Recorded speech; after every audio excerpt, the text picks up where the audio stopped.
So before I begin, I must thank the organizers, especially sir, for inviting me and giving me this opportunity to present before this August gathering. And my job has been made easier by the previous talk by Dr. Rakesh, because I'll take it from there where he ended this. So there are device updates which are coming almost every year, and it's almost impossible to follow each and every one of them unless we keep attending conferences such as these. So I'll be highlighting certain next generation features of Medtronic devices specifically, because in a 10-minute talk it's impossible to talk about all the different manufacturers and their advances. So the focus is basically on IATP, because it's clinically we found it very much interesting and smart and innovative way to look at anti-tachycardia pacing. So the newer generation of devices, Medtronic has called them cobalt and chrome devices, and these are the highlights of these devices. One was the battery life. I think Dr. Praveen Srikumar talked in morning session about the improved longevity, which was always criticism about the Medtronic devices. Then they have increased the maximum shock energy which can be delivered is 40 joules, and the stored energy is almost up to the 47 joules. The Bluetooth connectivity sort of makes things easier for data transfer, as well as it saves battery. And then there are algorithms such as triage HF. We'll talk about only very briefly in the subsequent slides. Predominantly, we'll focus on intrinsic anti-tachycardia pacing. Some of the algorithms to reduce inappropriate shocks, Dr. Rakesh has already discussed, so I'll not go there. We'll talk about intrinsic ATP or IATP, how it is different and why there is so much interest in this IATP from Medtronic. Because it's an automated and smart anti-tachycardia pacing algorithm that provides individualized therapy in real time. So traditionally, the ATP has been burst and ramp, which we all know, and there have been minor variations, and the manufacturer tend to call them by different names, but basically they are burst and ramp, and certain times an extra stimuli that is being provided. So the success of ATP depends upon what type of where we are pacing from the delivering the anti-tachycardia pacing, and where the tachycardia circuit is, and obviously the substrate and the conduction velocity, which depends upon drugs as well as electrolyte disturbances. So it's almost impossible for us to individualize every patient an anti-tachycardia pacing regimen that can be given for every patient, because these things are dynamic. So here what Medtronic has done is it has come up with a simplified programming option that is on and off, and here the ATP therapy is individualized and it is designed for each VT. And not only that, the device is sort of uses artificial intelligence, and it readjusts and responds automatically in the next ATP sequence. So it learns from any failed attempt of ATP and customizes ATP pacing delivery for every other episode. How it does that? Okay, so this some of the slides may be common. So this is the old two-dimensional concept that if you give a drivetrain of anti-tachycardia pacing stimuli, that is the S1, we might be able to enter the circuit and we might be able to accelerate the tachycardia, which is called as entrainment. And sometimes we might be able to eliminate the excitable gap and terminate the VT. But then there is also a chance of acceleration as well. So Mark Josephson was ahead of his time that when he said that in 1982 that the devices or the AICDs which are involved in management of VT should incorporate ability to introduce a premature stimuli after a drivetrain. That is to be able to introduce an S2. Because S1 might be able to reach and entrain the circuit, and S2 is very much useful so that it can enter the excitable gap and close it and terminate the VT. So how intrinsic ATP, this algorithm from Medtronic, does this is it uses, it delivers ATP, it looks at the post-pacing interval, it analyzes the post-pacing interval, and it learns from the first delivery and how much of the drivetrain is required, whether 8 or 9 or 10 or even lesser, and then it went to introduce an S2, went to introduce an S3. All that the device learns automatically. So this is how it does it. So it just delivers a drivetrain of S1, and how it does that is also pre-decided. So the coupling interval is almost always 88% of the tachycardia cycle length, and then it divides the post-spacing interval into no reset zone, and loss of capture zone. So the loss of capture is very easy to understand. Whenever the post-pacing interval is less than the tachycardia cycle length, that means we have not captured the ventricle and it has paced into the refractory period, and that is the loss of capture zone. In the reset zone, the tachycardia reached the VT circuit but did not terminate it. So based on that, the device might either shorten the S2 or S3.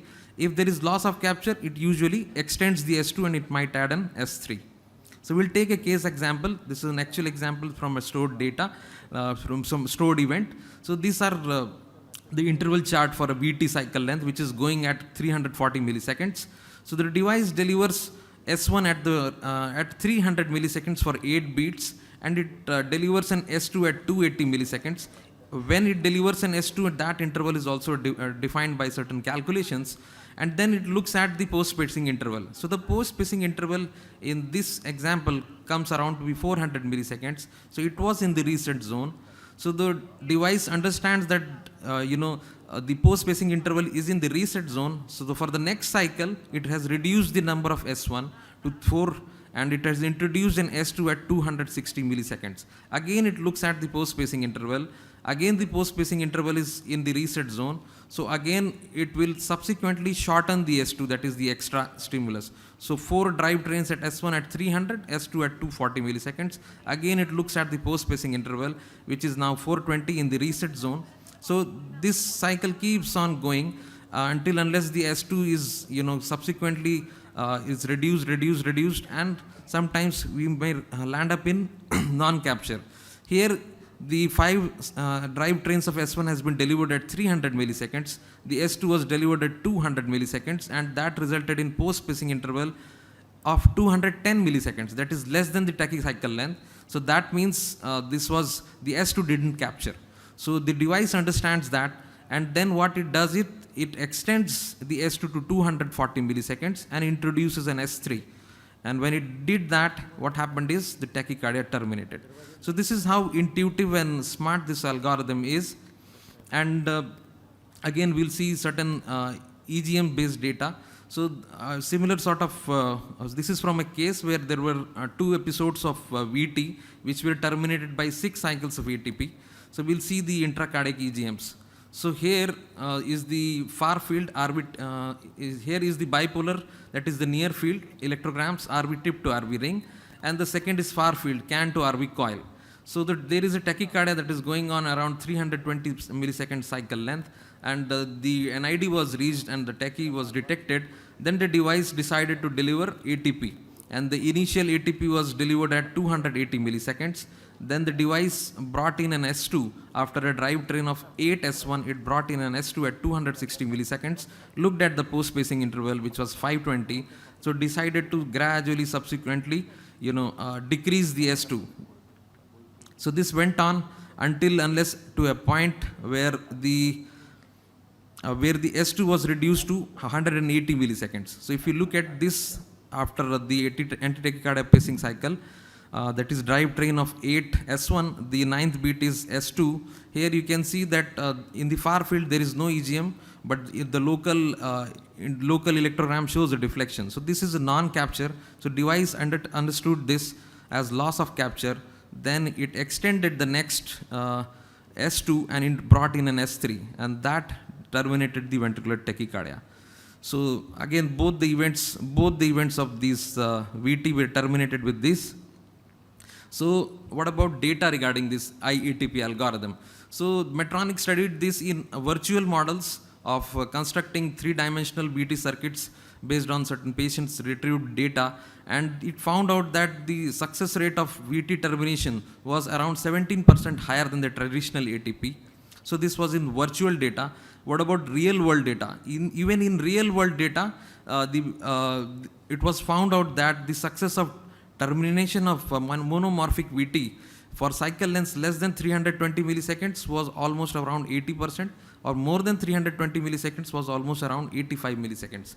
So coming to one of the questions which I think Dr. Yadav sir asked, what about acceleration? So in this real world data, they found that almost there was 3% acceleration. That is defined as 10% increase in the tachycycle length, decrease in the tachycycle length, and subsequently the patient, 3% of the patients developed VF, which was terminated by appropriate shock.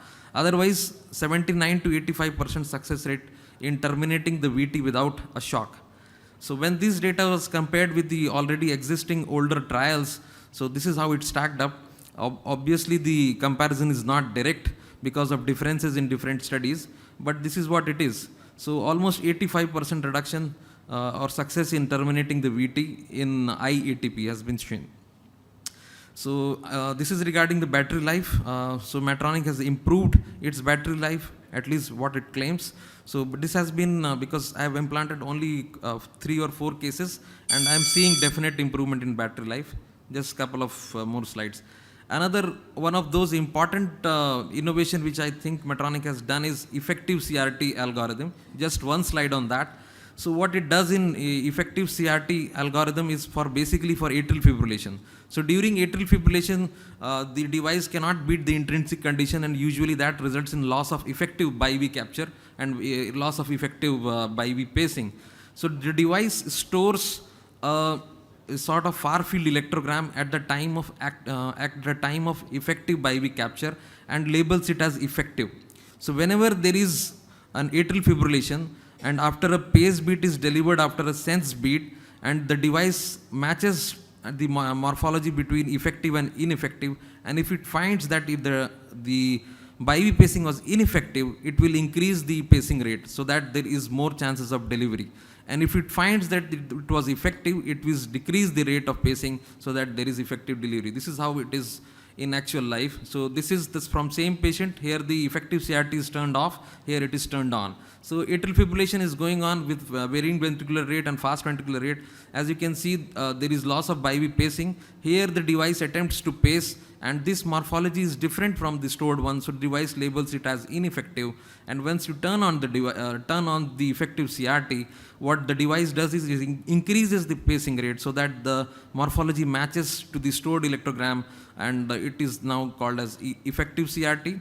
And in trial data, it has been shown to increase almost 16% of pacing in BiV delivery during atrial fibrillation. Just a word about this heart failure risk triage tool, that is Triage HF.